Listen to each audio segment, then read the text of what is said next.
beberapa kelompok murid Yasin dari masing-masing kelompok. Yang kita hormati kaum muslimin, kaum muslimat, ibu-ibu, ibu kandung yang berhadir pada hari ini. Pertama dan pada sekali kami atas nama pengurus masjid mengucapkan selamat datang kepada bapak-bapak, ibu-ibu, kaum muslimin yang telah hadir di Bukit Telepu ini dalam rangka Basapa. Kemudian selawat dan salam kita tunjukkan kepada Nabi kita Muhammad Sallallahu Alaihi Wasallam yang telah membawa makna dari Allah Subhanahu kepada alam yang berpengetahuan dan perasaan kita. Bapak Ibu yang kita hormati, jadi tujuan kita bersapa di Bukit Telepu ini tidak lain tidak bukan adalah mengingat tentang jasa-jasa orang tua atau guru-guru kita atau angku-angku kita yang telah mendahului kita. Kemudian orang tua-tua kita yang telah mendahului kita. Jadi kalau dapat bersapa di Pantai Awak atau Bukit Telepu, dapat kita jadikan agenda tahunan setiap tahun. Jadi beramai-ramai dia juga bersapa di Bukit Telepu seperti awak pergi bersapa ke ulaan. Kemudian kami banyak-banyak mengaturkan terima kasih atas kehadiran bapak-bapak, ibu-ibu pada hari ini. Kemudian kami atas nama pengurus masjid perlu kami sampaikan sedikit tentang program masjid. Pak dan Ibu Musaji kini sedang pembangunan. Jadi pengurus sangat membukakan pintu infak atau sedekah nazar bagi bapak-bapak ibu-ibu kita yang niat dari rumah. Kemudian kemarin ada keputusan dari pimpinan kita, bahasanya yang pertama dapur itu naik 100 per dapur. Kemudian dapur yang di luar yang belum karena 50, pimpinan karena 200, kemudian PNS dan pensiunan karena 300. Kemudian kami juga membukakan donatur atau lelang. Kalau ada yang berniat lelang tonggak, itu kami lelang 2 juta saja tonggak. Maka itu ada rezeki bersagi dari bapak-bapak, ibu-ibu, baik dari kampung maupun dari rantau.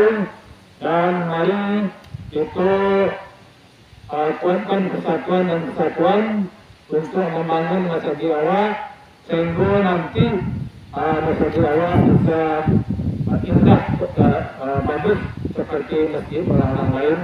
Tapi kita menikmati hendaknya. Itu harapan kami.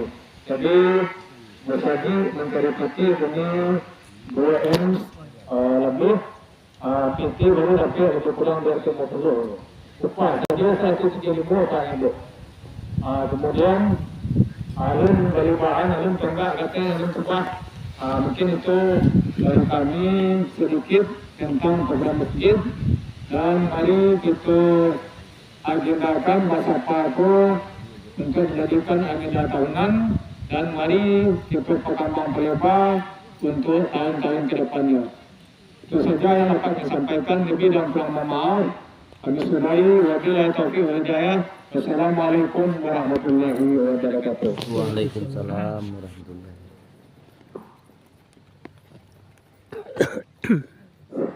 Terima kasih diturunkan kepada pengurus masjid yang disampaikan oleh Haji Zulfahmi tentang perkembangan masjid dan program-program masjid untuk masa yang akan datang.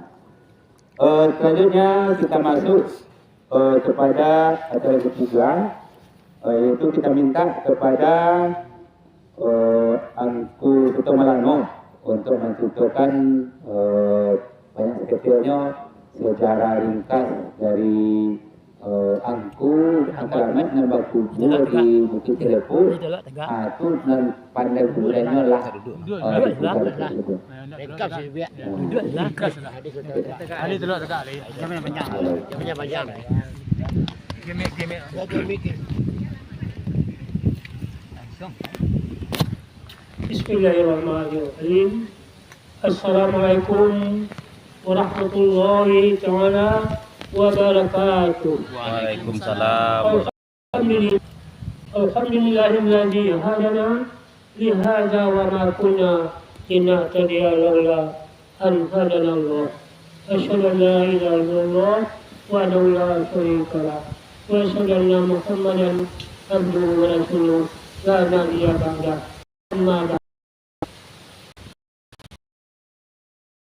Pada beliau Wakil Ketua Pengurus Masjid Baitul Aman Bali.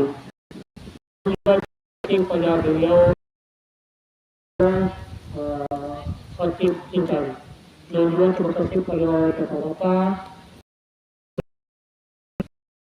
yang dimuliakan Allah. Syukur alhamdulillah kita berada di tempat ziarah yaitu Kampung Keramat.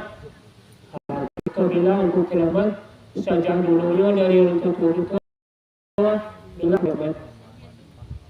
Kemudian kita ingin untuk membukakan sejarah sedikit sepintas. Sebenarnya kalau kita baca sejarahnya dari awal sampai akhirnya mungkin ada 2 jam. Baru itu dari awal kampung dari situ mulai sejarah terbuka. Sampai dari itu mulai kita baca ringkas sekejap. Karena waktu yang sebab waktu ini sampai jam 5.20. Sudah waktu maghrib. Pada berbulan. Marilah kita sedikit kisah cerita daripada Angku Keramat. Ikut kisah sejarah aku berasal dari tahun 1836. Tahun 1836. Abad ke bukan Jawa aku bayang khusus lagi kadang belum ada waktu itu. Gimana penduduk awal penduduk di bukit masa itu dangau bergonjong untuk pangkat serupa aku bilang itu itu tempat di situ. Pulang rumah hari dijajah lain. Maka di situlah dia satu kisah itu memang kejadian yang pasti itu. Apanya yang benar itu. Sebab menurut benarnya mencari pada keadaan. Baca itu ada di sebuah danau yang bertempat dengan kong di daerah Bukit Nyaru. Bertempat Kacatulan dari bincangkan di Magelang. Di sini terjadi masjid dulu di sini di yang kuat tetangga bapak dia gonjongnya di sini ada danau itu yang kedua dan dihuni oleh sekeluarga. Saya sekitar keluarga yang ibu bapak pun dan tinggal namanya. Beliau melahirkan anak seorang yang bernama Wahab. Wahab namanya anak tu. Di situlah dididik oleh ibu bapaknya sampai berumur 15 tahun. Sehingga beliau mendapat rahmat dari Allah, sehingga dapatlah pengajian Al-Quran sampai beliau. Dia dimulakan Al-Quran 15 tahun. Anakku cerdas, ingin untuk menambah ilmu pengetahuan agama. Dia bilang ke bapaknya, ibu, Pak, aku ingin untuk menambah ilmu agama. Kamu mau mengajar ilmu. Lalu siapa ibunya? Itulah ada terdengar ilmu suatu negara. Di sini ada pengajian ilmu agama. Di mana? Di daerah Sorot. Itu Sungai Pagung. Sungai Pagung nama kampungnya. Maka jantakan anak ke Sungai Pagung. Di sinilah memberi perkenalan bahasanya orang Batu Sangka, Balimbiang. Ingin kemari untuk menuntut ilmu agama. Sehingga tinggal sinan jauh orang di sini di sana. Keperlu guru agama sampai mengaji beliau. Dah berumur 30 tahun, dah dapat ilmu dia. Dah menjadi ulama beliau. Dah menjadi ulama, maka beliau dah menjadi ulama. Maka dijadikanlah oleh seorang sinan sebagai guru. Guru tua semua yang menuntut ilmu agama. Itu yang masak olehnya dua masalah ilmu agama. Yang pertama ilmu alat yang akan dipakai seluruh dari awal sampai akhir awal kehidupan awak. Itu ilmu fiqh. Baal ilmu fiqh, ilmu yang dipakai awak sehari-hari, ada masalah dia. Kemudian Al-Quran Al-Karim, itu masalah dia. Sampai ke tiap-tiap. Kemudian beliau menjadi ulama, maka beliau digelari Syekh Abdul Wahab. Kemudian Syekh Abdul Wahab menjadi guru agama, maka orang Sinan ingin untuk menetapkan beliau di Sinan. Dan biarlah beliau menantu oleh orang Sinan. Dijadikan beliau berkeluarga Sinan. Sehingga beliau berkeluarga Sinan, dapatlah anak beliau dia. Dapat anak beliau dia. Saya nama anak itu dah tahu dah. Dah tinggalannya. Jadi anak beliau itu di Sungai Pagung. Beliau tadi mengaturkan adresnya. Ini beliau orang Batu Sangka di Balimbiang. Jadi kini beliau tapi pernah mengunci ada keluarganya di orang Sinan. Mereka lah tua apa? Itu mana? Umur tua. Jadi kalau seandainya mau meninggal siku, jangan ditabangkan mata kayu. Sampai kalau ditabangkan itu mata kayu, itu tidak boleh. Itu tidak ada cara dalam agama. Itu kalau lakukan Tuhan.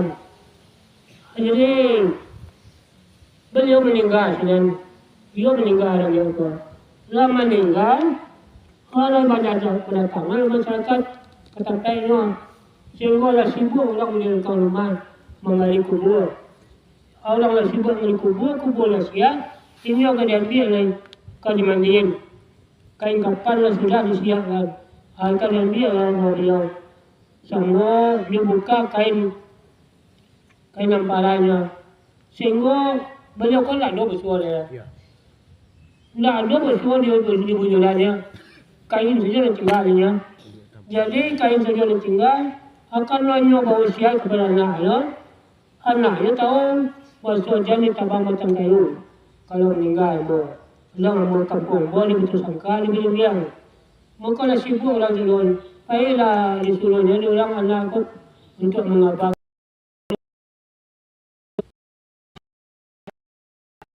Orang risiko mana mengejar. Dia tu bapak Amo kemarin, bapak Amo meninggal di Patang. Jadi kami manggil, dibuka kain dia dia. Itu bukan kemarin. Oleh tu ya, jadi nusananya Amo koma dulu. Kamu jangan berfikir Amo le mati dulu. Sehingga dia mati, ini badan dia risiko. Ini badan dia risiko. Sehingga dapat sehat risiko. Sehingga dapat nikah juga. Kawin juga. Bisa polisi ini juga ni kapel namanya. Ni kapel. Jadi beliau itu adalah karena orang pengusaha, orang ulama, udah lagi orang Minang. Kalau orang lain ko dia gala-gala, siapa gala beliau pakai sinaro. Itu gala beliau. Kalau beliau gala pakai sinaro, jadi kemudian inyola nikah. Sekretariat bicara, baru kita bicara kalau waktu magang. Kalau beli cerita panjang ceritanya, banyak kejadiannya. Aku sekretariat bicara. Jadi inyola nikah. Dia orang kedua, ke orang baru-baru, ini ke balai. Polisinya menyalang kabut, dan ini menyalang membutuhkan. Supaya mau lalu waktu itu lah balai di Ramadan. Orang gaya aku, bilang malu. Sama gaya, untuk itu lah balai. Sehingga berjalan ke sini. Habis itu lagi orang. Sehingga balai Ramadan itu kena 2 baringin kadang, setengah balai itu.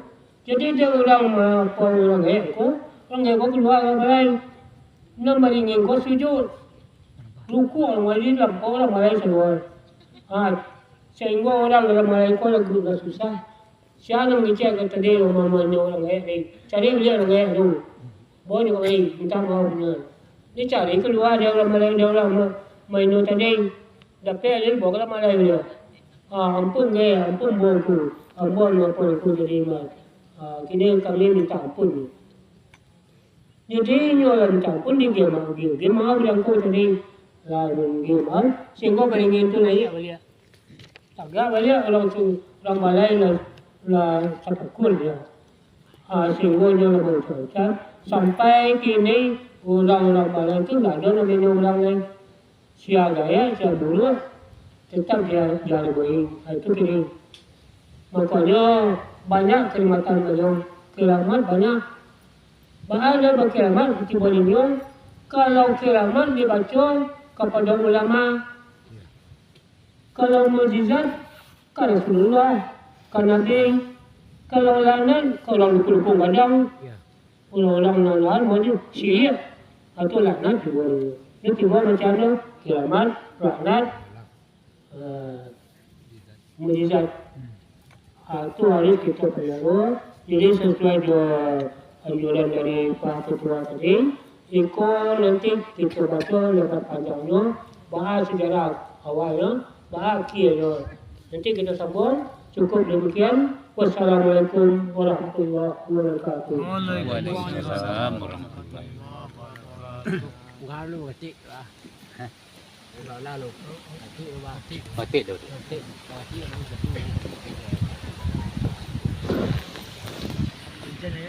Terima kasih terutama kepada beliau Ketua Lano yang